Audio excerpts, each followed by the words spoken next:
지난 월요일이죠. 기재부에서 양도세 관련한 보도자료가 나왔습니다. 이제 윤석열 대통령 취임과 함께 양도세 관련해서 굉장히 큰 개정이 이루어졌습니다. 바로 본론으로 들어가서 요약 정리해드리도록 하겠습니다.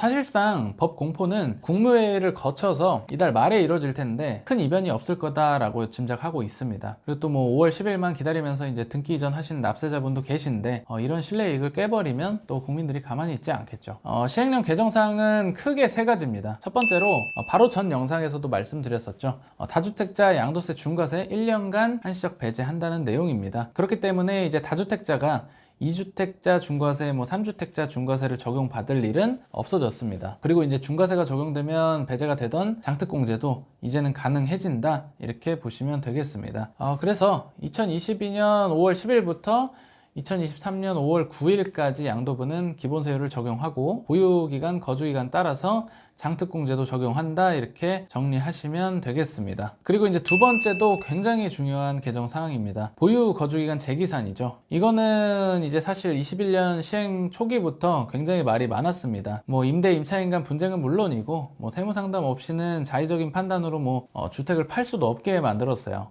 그래서 이런 문제점들이 있었는데 임차인을 내보내고 다시 거주기간 채우러 들어오는 임대인도 있었고, 그렇게 함으로써 또 이사비를 수천만 원을 지급한다든지 이런 부작용도 있었고요. 또 매물은 당연히 동결될 수밖에 없었고요. 이 보유기간 재기산에 대한 내용을 쉽게 말씀드리면, 우리가 주택이 두 채가 있는데 한 채를 오늘 팔더라도 남은 한 채가 비과세 요건을 충족한다 그러면 이 남은 한 채를 내일 팔아도 비과세가 됐습니다. 그런데 이 법이 들어오면서 우리가 한 채를 과세로 양도를 하면 그날 이후로 남은 한 채는 다시 비과세 요건을 갖춰야지만 비과세를 받을 수 있다라고 했던 겁니다.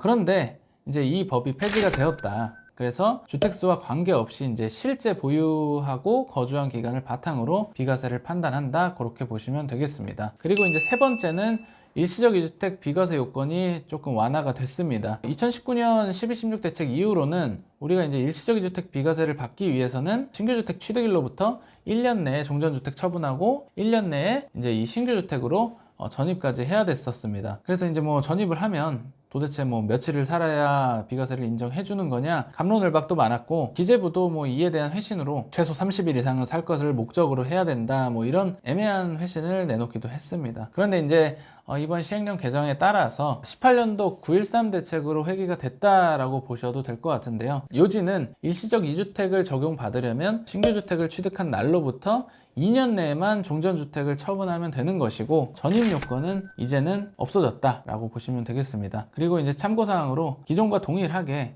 한 채라도 비조정 대상 지역에 있다 그러면 3년의 처분기한은 동일하게 적용합니다. 그리고 이제 또 한 가지 말씀드릴 점이 아직 취득세는 개정이 안 됐다는 점인데요. 그래서 이제 취득세 중과세를 피하기 위한 일시적 2주택 조건은 아직 1년 내에 처분하는 조건이니까 이 점은 좀 주의를 하시고, 개인적인 의견으로는 멀지 않은 시점에 지방세도 또 같이 개정이 들어갈 거라고 보고는 있습니다. 그래서 이제 관련이 되시는 분들은 계속적으로 주의 깊게 지켜보셔야 될 것 같습니다. 어찌됐건 납세자분들한테 유리하게 개정된 굉장히 중요한 내용이니까 관련 내용을 숙지를 하셔서 불이익 받지 않게 잘 의사결정 하시기를 바라겠습니다.